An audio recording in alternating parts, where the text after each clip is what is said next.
Welcome to Connect TV. In this episode, we feature people in our community that exemplify the word leader in every sense of the word. They're leaders in their home, leaders in our community. One's an entrepreneur. One is helping grow her family's business from an unlikely spot. And one is helping businesses, both large and small, navigate the ever-changing field of business law. There is something, though, they all have in common. They're all women. This is Connect TV.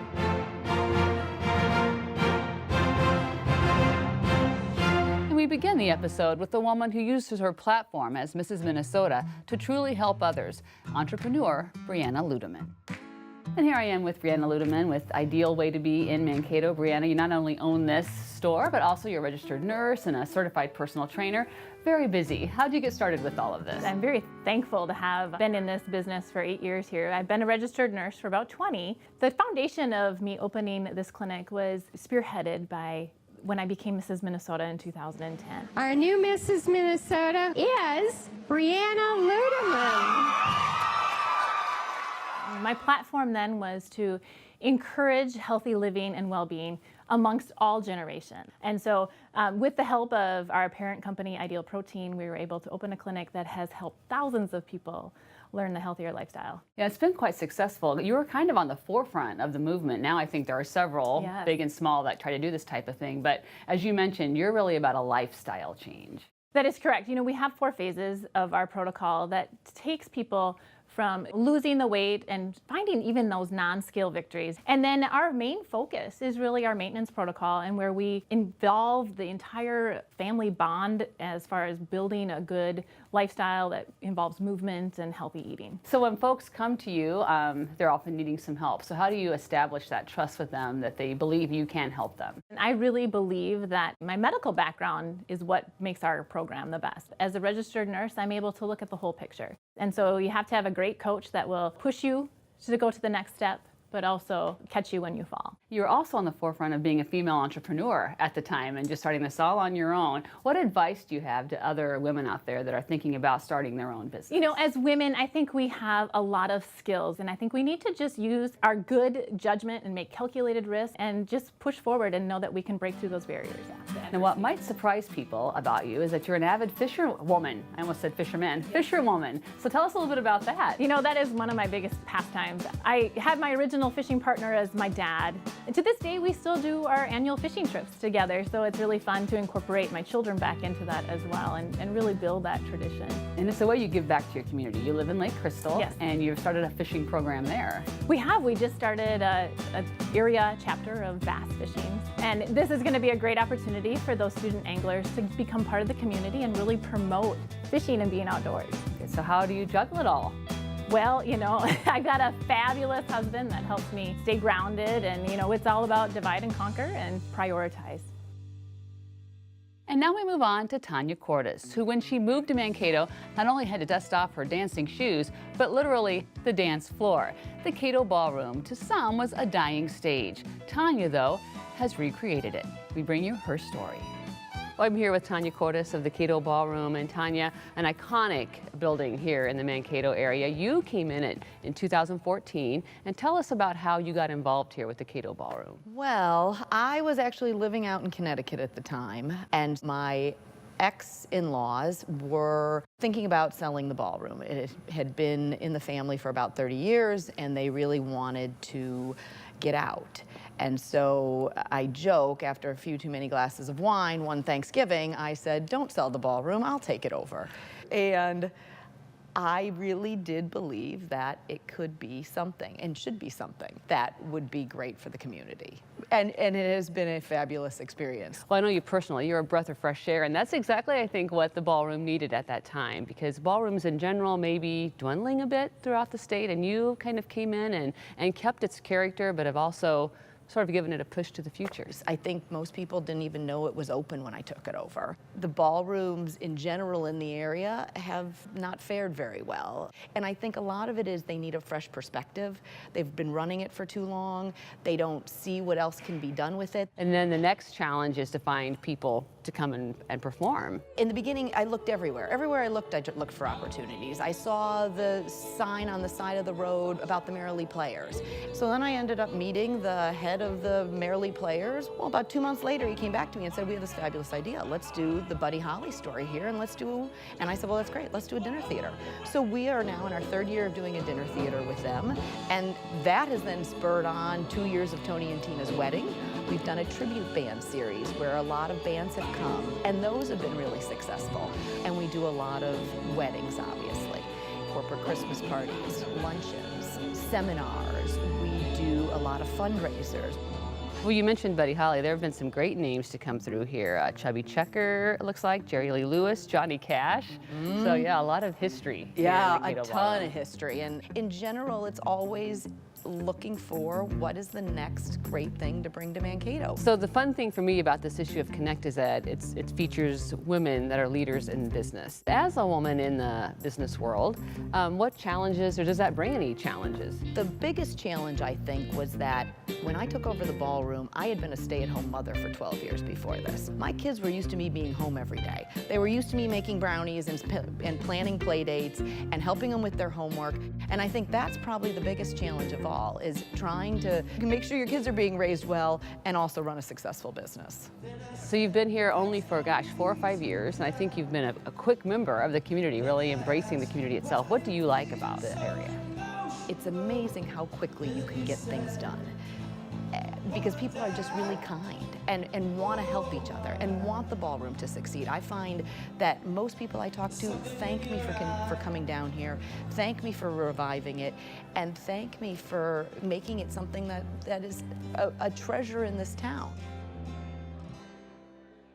Well, the Kato Ballroom might be your wedding venue, and chances are you might buy your wedding attire in the small town of Easton, Minnesota. We bring you now the story of the Silhouette. Well, I'm here with Joline Pearson, owner of the Silhouette in Easton, Minnesota. And Joline, Easton, Minnesota is a curious place for a shop such as yours. It's population 199 here, yet you have customers from all over the world. Tell us a little bit about how you landed here in Easton. My mom started the business out on their farm, and eventually the storage became a problem and kind of overtook her house. And that's why she decided it was time to move, and she chose Easton. So we moved here in 1987, and here we are today. And you kind of grew up in the business. As you said, it was your mom's, and then you took over for her. What have you had to learn to keep the business growing?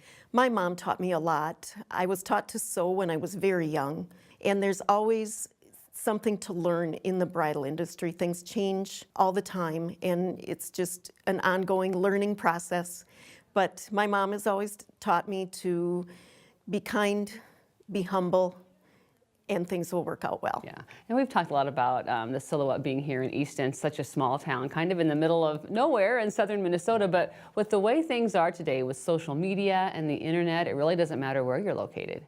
You're correct. When the bride is engaged, one of the first things she does is grab her phone and start searching on social media, going to Facebook, going to Twitter, going to Instagram, and they don't seem to mind the drive at all. And it's really neat because you have repeat customers from when their moms were in the prom and then their wedding and then their daughter's weddings. We have, being in business now since 1981, we have definitely seen generations of brides. I've had brides that have come in and that said that they had gotten a flower girl dress from us. We see a lot of our prom girls come back as brides, and that's a lot of fun too. Yeah, and why do you think that is? What keeps them coming back to Easton, Minnesota? I'm hoping it's because of our friendly, personalized service. When you're planning a wedding and when you're wearing probably the most important gown in your life, you want it to fit properly, you want to look the best you can, and it's important to have someone that can service you to make you feel like you want to feel on your wedding day. Now, just today you have one bride here, and I noticed she has quite the entourage with her. Is it safe to say that on any given Saturday, if you have several brides in here, the population of Easton probably almost doubles? You're exactly right. You're exactly right. Yes, and the locals keep track of us. Well, the passion of our next feature is really legendary in our community. From the courtroom to the conference room at Greater Mankato Growth, Julia Corbett is making an impact in our community. And she makes it clear she's not a working mom, she's a mom who works. And she does it all so well. Here's her story. All right, I'm here with Julia Ketcham Corbett of Lething Gage & Krause in downtown Mankato, and she's the cover story of our May issue of Connect Business Magazine, and I have an update from when we came to press.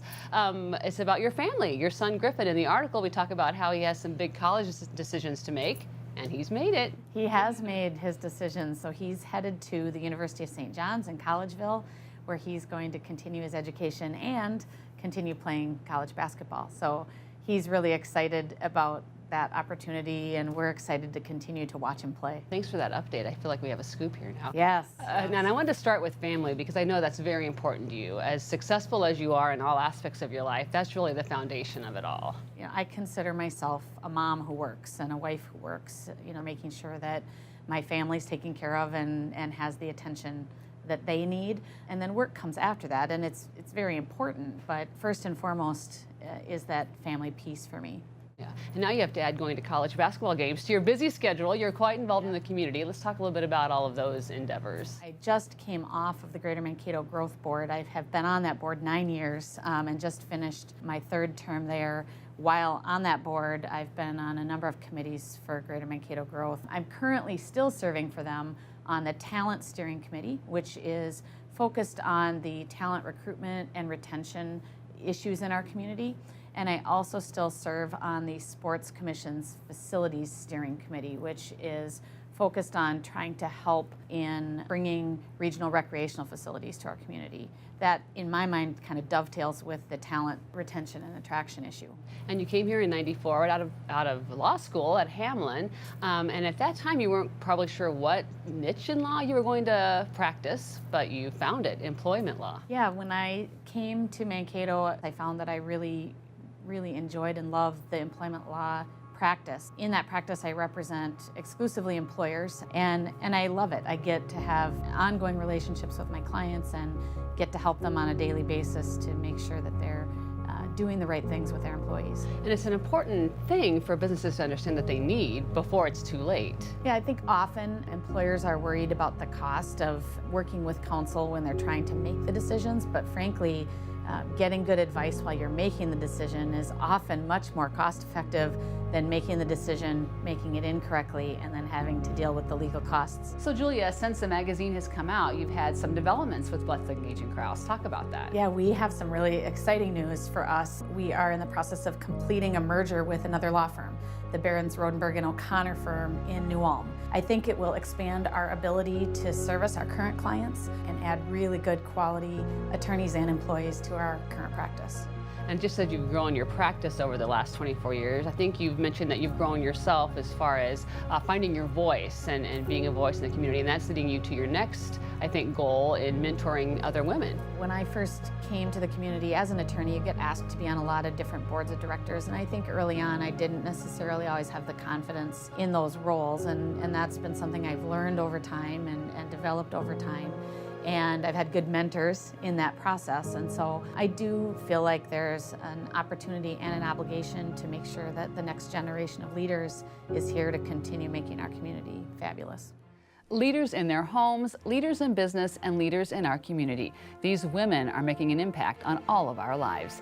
Thank you for joining us for this episode of Connect TV. We'll see you back here in July.